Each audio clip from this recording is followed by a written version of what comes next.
రాష్ట్ర వ్యాప్తంగా వైసీపీ నేతలు లెక్కలు సరిచేస్తున్నారా వీళ్ళు అనుకోవాలా ఈ వరుసలో? ఎందుకంటే ద్వారంపూడే కాదు, అప్పుడు మాట్లాడినోళ్ళు అంటే ఈ తరహా మాట కొడాలి నానియో, లేదంటే వల్లభనేని వంశీయో, రోజా వీళ్ళందరికీ కూడా ఇప్పుడు ఒక థ్రెట్ ఉందని ఒక వార్నింగ్ ఏమన్నా వస్తుందా?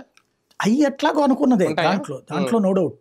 కాకపోతే ఏంటంటే నేననేది మీరు వాళ్ళ మీద కేసులు పెడతారా, అరెస్టులు చేస్తారా, జైల్లో పెడతారా? ఇదివరకటి అచ్చెన్నాయుడిని జైల్లో పెడితే ఏమన్నాం? ప్రతీకారం అన్నాం కదా. అవును, అంతే.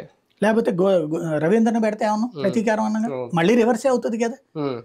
చట్టం తన పని తాను చేసుకుపోవడం అంటే పాత వాటికి సంబంధించినటువంటి అంశాలు ఇప్పుడు తీస్తే వాళ్ళు చేసింది అదే కదా. చంద్రబాబు నాయుడు గారు ఒక పక్క మొన్న అన్నమాట, సంయమనంతో ఉండండి, వాళ్ళు రెచ్చగొట్టద్దు, సైలెంట్గా ఉండండి అన్న ఒక ఎమ్మెల్యే కొలుగుపూడి లాంటి వాళ్ళు కూడా ఆయనే రోడ్డు మీదకి వచ్చి ఆయన ఒక ట్వీట్ చేసి మీరు కూల్చకపోతే నేనే కూలుస్తానని చెప్పి అక్కడికి వెళ్ళి అంత హడావుడి చేయడు ఏంటి ఇదంతా?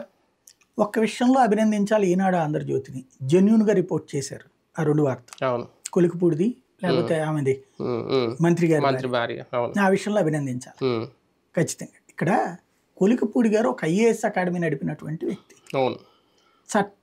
చట్టం చెయ్యాలని కోరుకునేటటువంటి వ్యక్తి, రాజ్యాంగాన్ని గౌరవించే వ్యక్తి. ఇప్పుడు ఈ విషయంలో అతను చేయాల్సిన పని ఏంటి? ఓ ముగ్గురు వచ్చారు, అయ్యా నా ఆస్తి తీసుకున్నారని. అది ఎందుకు వాళ్ళ ఆస్తి అయింది, వీళ్ళు ఎట్లాగొచ్చింది, వాళ్ళు అమ్మారా లేకపోతే వీళ్ళు కొన్నారా?